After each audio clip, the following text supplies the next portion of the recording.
Nous sommes les Amazones d'Avignon. Des femmes en lutte, debout, organisées. Face au silence, à l'impunité, à la violence patriarcale.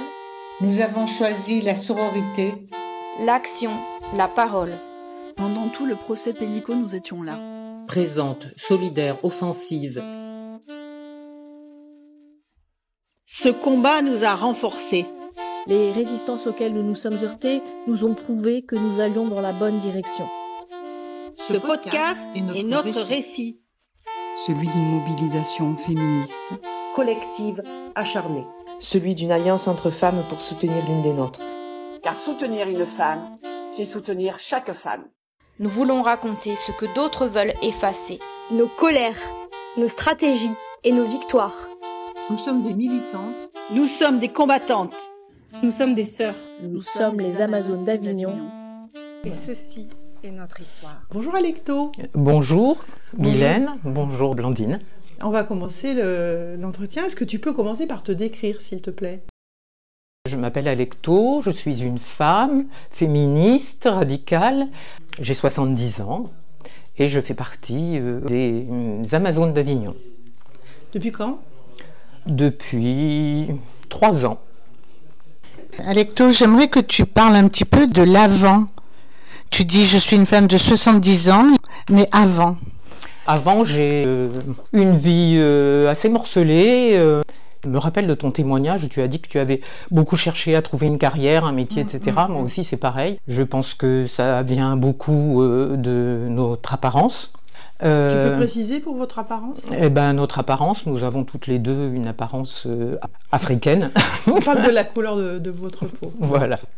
Et de nos cheveux. Vu que c'est un podcast, ça saute pas aux oreilles. Donc c'est bien de le préciser.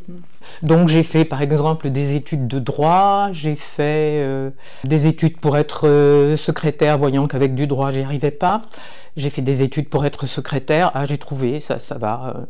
Le métier de secrétaire correspond bien à la couleur, ça marche. Et puis... Dit comme ça, waouh. Après, comme ça, c'était pas satisfaisant, je me sentais capable de faire plus.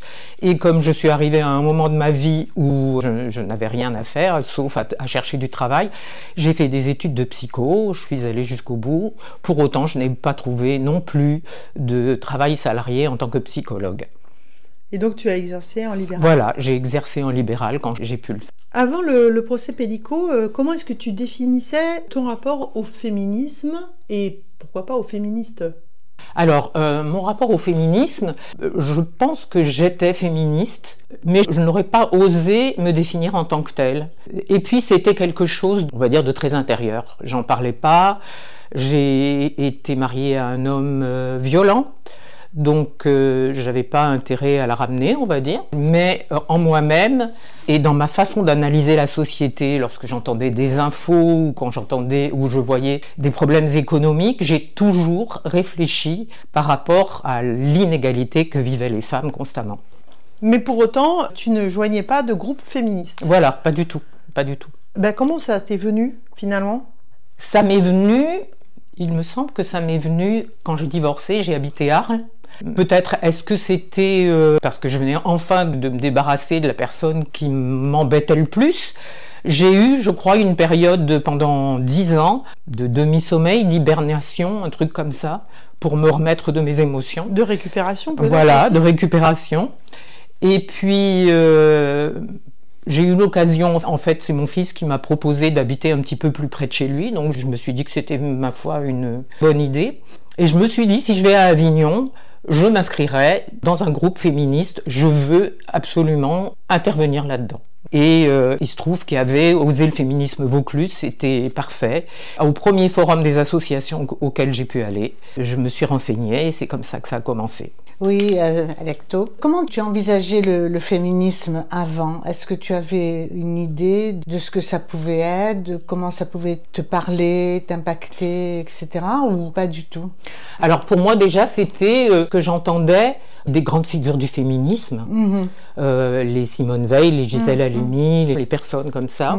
Voilà, j'étais vraiment à fond là-dedans.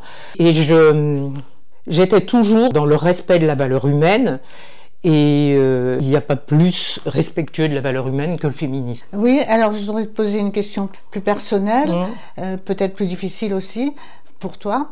Est-ce que tu as lié ton ascendance africaine et le féminisme à un moment ou à un autre? Non, pas du tout. Non, non, non. Moi, je me sens blanche en fait. Je me sens blanche parce que je suis née d'une mère blanche. J'ai vécu qu'avec elle. Je suis née à Paris, donc j'ai toujours vécu en France. C'est les autres qui me rappellent que je suis d'ascendance africaine. Moi, je me rends pas compte. Non, non, pas du tout. À quel âge tu as appris que tu étais de couleur? Mais je pourrais pas dire. Je crois que j'y crois encore que je suis blanche. D'accord. Oui. D'accord. Comment est-ce que tu as entendu parler de l'affaire Pellico la première fois et qu'est-ce que tu as ressenti? Alors, c'est toi, Blandine, qui m'en a parlé la première fois. Tu nous as dit qu'il allait falloir qu'on travaille un petit peu sur la façon dont on allait faire nos actions. Et bon, je t'ai demandé de quoi il s'agissait et tu m'as raconté en abrégé l'histoire. Et c'est comme si j'étais dans un ascenseur et que tout à coup on avait coupé le câble et je suis tombée de haut, on peut le dire. Voilà, je suis tombée de haut. Et c'était vraiment. Quand à peu près? Je pense que ça devait être entre 1 an et 6 mois avant le début du procès. Plutôt 1 an, je pense. Donc tu es tombée de très haut et donc tu t'es engagée avec nous. Et concrètement pour toi, en quoi ça a consisté ton engagement dans le procès? Et quelles sont les actions auxquelles tu as participé? Moi, j'ai envie de les séparer en deux. Il y a celles que j'ai pas faites et celles que j'ai faites.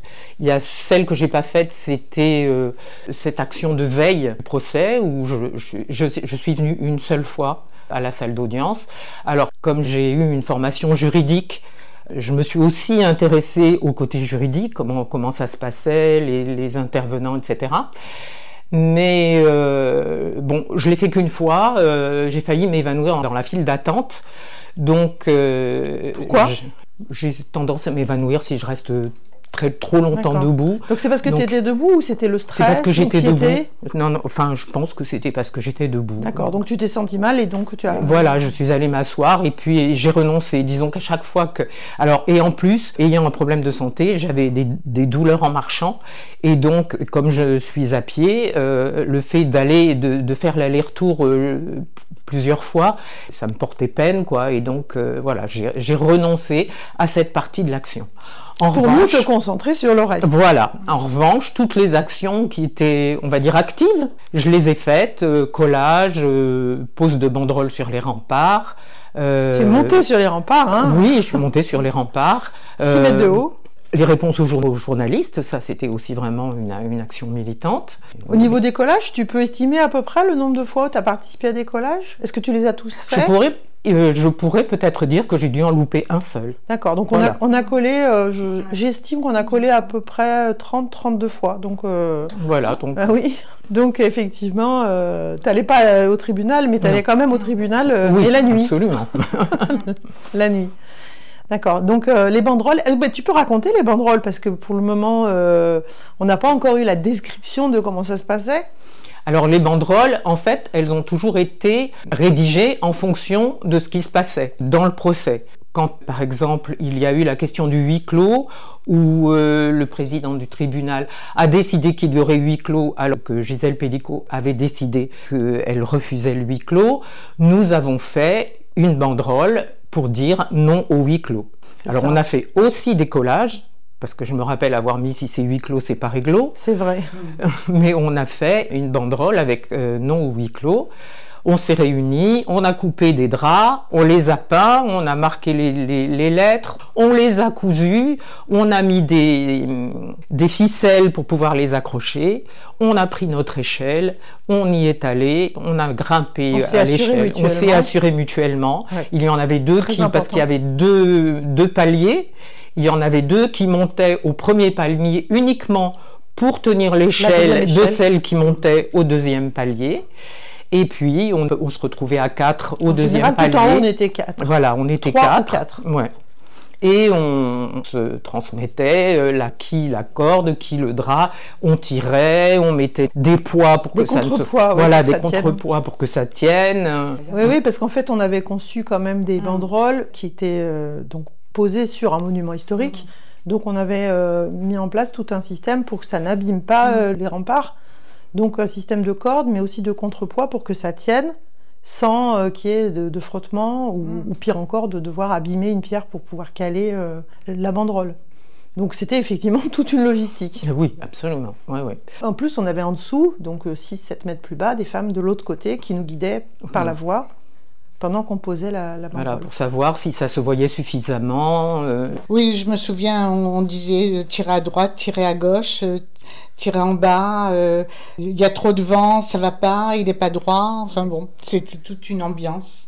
Oui, je sais qu'à un moment aussi, il avait plu, on n'était pas très tranquille parce que sur les murs des remparts, il y a de la mousse, elle risquait d'être glissante à cause de l'humidité. On a essayé, on a vu que ça glissait un peu et on avait promis de ne pas se mettre en danger, donc on a renoncé cette fois-là. C'est moi qui ai pris la décision de dire on la met pas à cet endroit-là parce que c'est dangereux et on ne se met pas en danger. Tout à fait. Ce qui était intéressant, c'est aussi qu'on travaillait en pleine conscience des risques et la prise en compte de tous les dangers, et jamais on se mettait en danger plus que nécessaire. Évidemment, quand on travaille à 7 mètres de haut, c'est dangereux, mais on a géré vraiment les risques au mieux. Oui. D'ailleurs, on n'a aucun incident à déplorer. Hein. Absolument. Alors, on va poursuivre. Donc, tu as participé au collage, aux banderoles. Les interviews, tu veux en parler un petit peu? Comment ça s'est passé? Ça t'est venu facilement de t'exprimer dans les médias? Oui, ça m'est venu facilement. Les questions n'étaient pas non plus très compliquées. Peut-être un petit peu, moi, ce que je reprocherais, c'est que c'était un petit peu toujours les mêmes, du style qui est Gisèle Pellicot pour vous? Qu'est-ce qu'elle représente pour vous? Enfin bon, toujours est-il que non, c'était pas trop difficile. Je sais que la première fois que j'ai été interviewée, je me rappelle, c'était par la télévision suisse, j'avoue que j'ai commencé une phrase et que je suis pas arrivée à la terminer. Je ne me rappelais strictement pas ce que je voulais dire. Voilà. D'où l'intérêt du montage. Et puis après, ça ne m'est plus arrivé et j'ai pu terminer mes phrases jusqu'au bout. Ce qui est intéressant aussi, c'est que comme on partageait beaucoup par écrit sur le procès, sur ce qu'on entendait en salle d'audience, et puis notre analyse féministe radicale, hein, donc on partageait aussi les éléments de langage, en fait. Donc on avait une culture commune, une expertise même sur le procès, ce qui nous permettait d'être toutes capables de répondre aux médias de façon pertinente. Et ce que j'ai trouvé intéressant aussi, c'est que, en fait, quand on a été interviewé, on sentait qu'elle attirait vers une réponse individualiste, une réponse individuelle, alors que nous, on a toujours fait avancer la réflexion sur le plan collectif. D'un mouvement de femmes, un mouvement féministe, et non pas nous en tant que Pierrette, Paulette, etc. Oui, c'est d'ailleurs pour ça que c'était très important qu'on s'estime toutes légitimes pour répondre aux interviews. Oui, qu'il n'y ait pas qu'une seule interlocutrice. Tout à fait. Il y a eu une action qui était vraiment très très importante et auquel j'ai participé et qui est, je crois, un petit peu mon fait d'armes, c'est le haka. Donc le haka, qu'on peut appeler aussi chorégraphie féministe pour ne pas être taxé d'appropriation, consistait à lancer des slogans féministes au sujet du procès avec des gestes que nous devions complètement trouver nous-mêmes. Donc nous avons pris rendez-vous, celles qui étaient disponibles, on a pris rendez-vous, on s'est installé sur la place du Petit Palais et nous avons travaillé, choisi d'abord les slogans, et à chaque slogan choisi, on a travaillé sur des gestes à faire. Et des postures. Et des postures. Nous les avons filmés pour les retransmettre après à toutes celles qui voulaient participer au haka.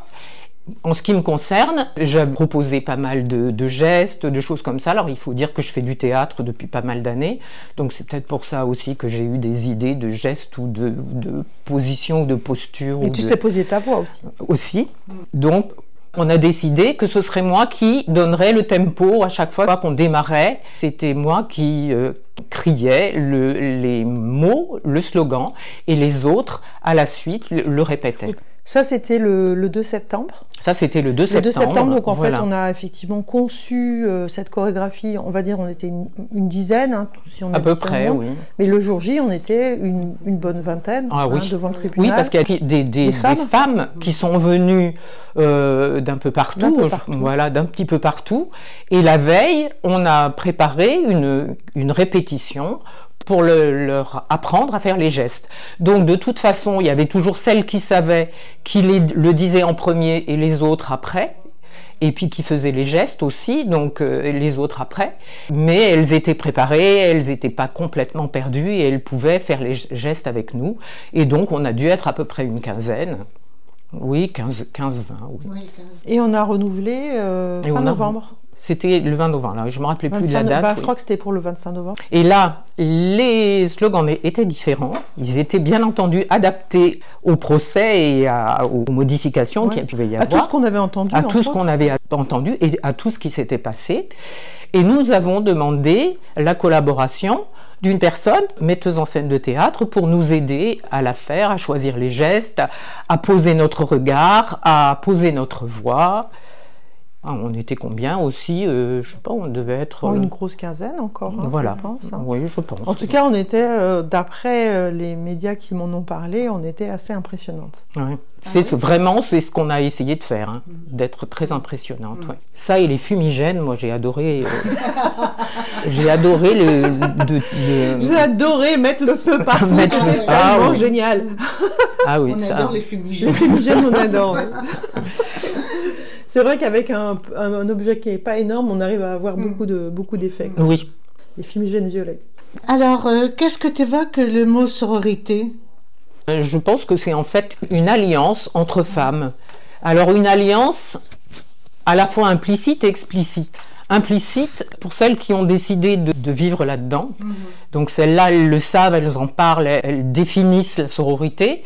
Et puis, en ce qui me concerne, par exemple, moi, je me considère comme soror avec les autres femmes, même celles qui en ont jamais entendu parler, même celles qui sont en dehors d'un groupe féministe ou quelconque. D'accord. Est-ce que c'était pour toi la première fois que tu t'engageais dans une action collective? Non, j'ai fait des manifs avant. Qu'est-ce que j'ai dû faire d'autre? Avec les Amazones déjà. Avec les Amazones, oui, j'ai fait des collages, oui, tout à fait, oui, avec les Amazones, j'ai fait des collages. Je vois collage, manifestation, opération Ventoux. Ah oui, l'opération Ventoux aussi, oui, tout à fait, c'était avec les Amazones aussi, oui. Alors l'opération Ventoux, nous sommes allés en haut du mont Ventoux pour donner les noms des femmes qui avaient été tuées l'année d'avant, l'année précédente. Et donc, nous avons dessiné des silhouettes, comme des silhouettes de scènes de crime, et en dessous, on a marqué le prénom de la femme qui avait été tuée. Féminicidée, ouais, je me demandais si je pouvais utiliser ce mot. Bien sûr. Oui. Et nous avions une organisation d'enfer. On avait une voiture balai qui était toujours derrière nous. On avait une personne qui nous donnait les noms, on venait chercher les noms auprès d'elle et on allait les noter. On avait des personnes qui nous tenaient les silhouettes par terre. Nous avions chacune une bombe. Il y avait une personne avec un sac poubelle qui récupérait les bombes vides et qui pouvait nous en donner des... Ah oui, vraiment, on avait une logistique vraiment excellente. Alors, je précise que Guylaine boit du petit lait parce que c'était elle qui avait conçu l'opération. Et qui ramassait avec le sac poubelle les bombes inutilisées. Souci écolo. Et il faut dire quand même que on avait ce jour, à cette occasion, on l'a fait en 2 fois, on a peint 400 prénoms et silhouettes de femmes sur environ 4 km, les 4 derniers kilomètres de l'ascension du Mont Ventoux. C'était pas une petite opération. Et ce sont d'ailleurs des noms qu'on voyait encore quand la flamme des Jeux Olympiques est montée au Mont Ventoux, on voyait encore les silhouettes, et les prénoms. Il faut le dire, on a eu des retours en particulier d'une femme qui courait ou qui faisait du vélo, je me souviens plus. Faisait du vélo? Oui, je ne sais pas si tu parles de la même. Oui, et qui disait qu'elle avait été complètement touchée par le nom Stop Féminicide et par le nom des femmes qui avaient été féminicidées. Elle nous l'a envoyé, c'était vraiment touchant. Moi, je me rappelle d'une personne, je crois que c'était sur Instagram, qui avait dit, elle racontait son ascension du Mont Ventoux, donc à vélo, et qui disait que lorsqu'elle a commencé à voir les prénoms, ça lui avait donné du courage pour monter plus haut. En tous les cas, si vous voulez en savoir plus, allez sur notre Instagram, il y a encore, tout est en ligne, toutes nos actions sont en ligne, donc, toutes les actions qu'on revendique. Bref. Alors, à l'issue du procès, est-ce que tu penses que les femmes qui ont participé formaient une communauté de femmes qu'on pourrait appeler pourquoi pas une sororité. Et est-ce que ce sentiment perdure pour toi? Alors oui, je pense. Alors moi, à mon avis, elle y était déjà avant, cette communauté. Il y avait cette sororité, j'en suis persuadée. Toutes ces actions qu'on a fait ensemble, ça n'a fait que le renforcer. Et je pense qu'elle continue. Oui, oui, tout à fait. Et même, on travaille dessus maintenant.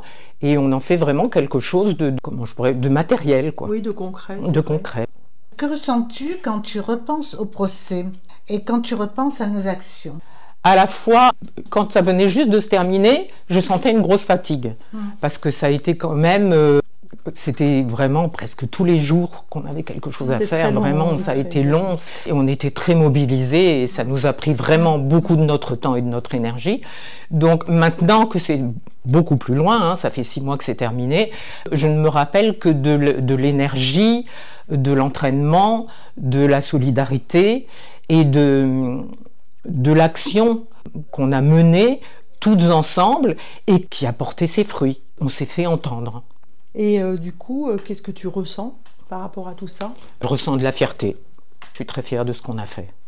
Oui, je crois que c'était ta belle-fille qui t'avait dit qu'elle avait une belle-mère très badass ou quelque chose comme ça. Elle m'a dit que j'étais la belle-mère dont elle n'aurait pas osé rêver. Oh, ça c'est sympa. Ça c'est cool. Ah ouais, ça c'est gentil. Ouais. Est-ce que tu as ressenti des conséquences, des séquelles liées à ton engagement dans ce procès et lesquelles? Des séquelles, non. Non.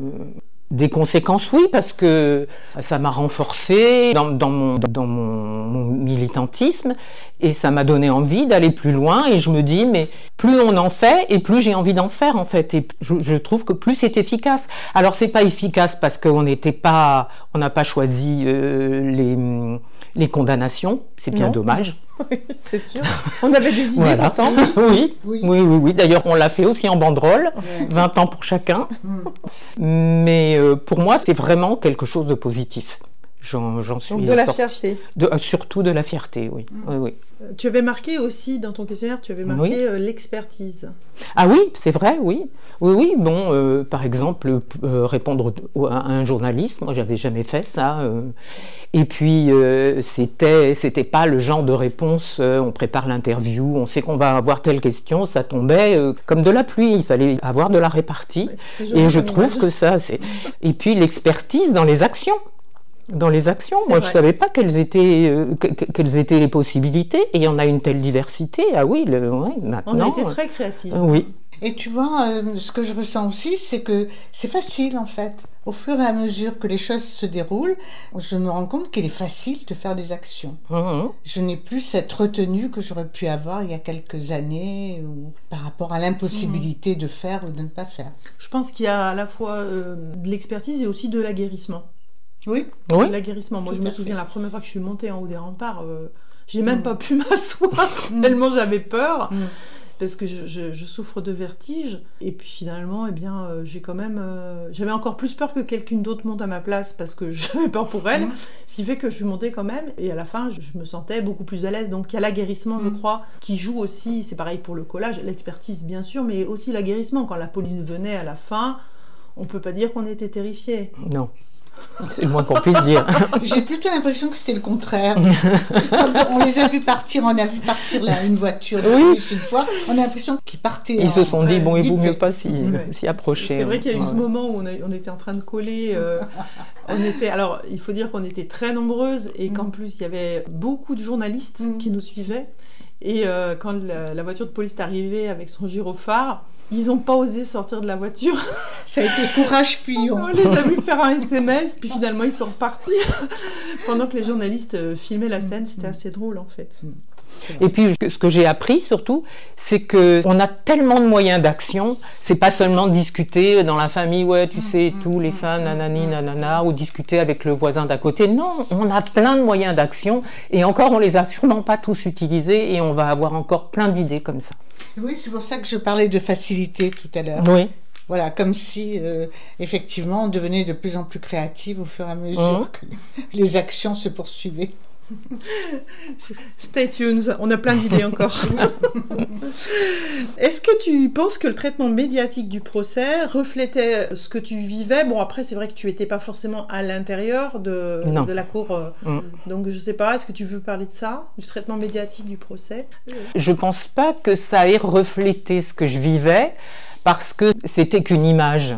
Il aurait fallu que les journalistes nous posent d'autres questions que ce qui en fait n'était qu'une apparence. Ouais, ce qui les arrangeait. Ce qui les arrangeait, oui.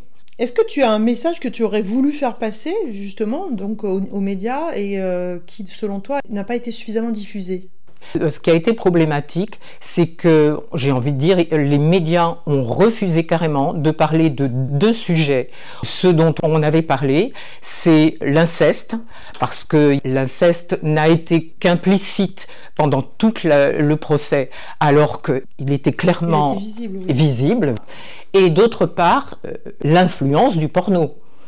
Ça, il y a des tas de violeurs qui étaient accros au porno, on le sait, ils l'ont dit, on en a entendu parler. Si je le sais, c'est qu'on en a entendu parler et que les journalistes et les juges étaient au courant, et il n'en a pas été question une seule seconde. Et ça, j'ai trouvé que c'était vraiment, on cache la poussière sous le tapis.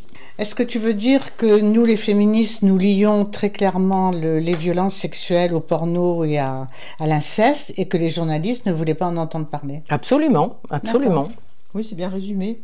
Est-ce que ces 4 mois ont changé quelque chose en toi, soit sur le plan de ta personne et aussi sur le plan de ton féminisme? Alors, sur ma personne, je pense, oui. Oui, je pense que ça m'a permis d'être un petit peu moins effacée. Je me suis rendu compte que je pouvais ouvrir ma gueule. Voilà.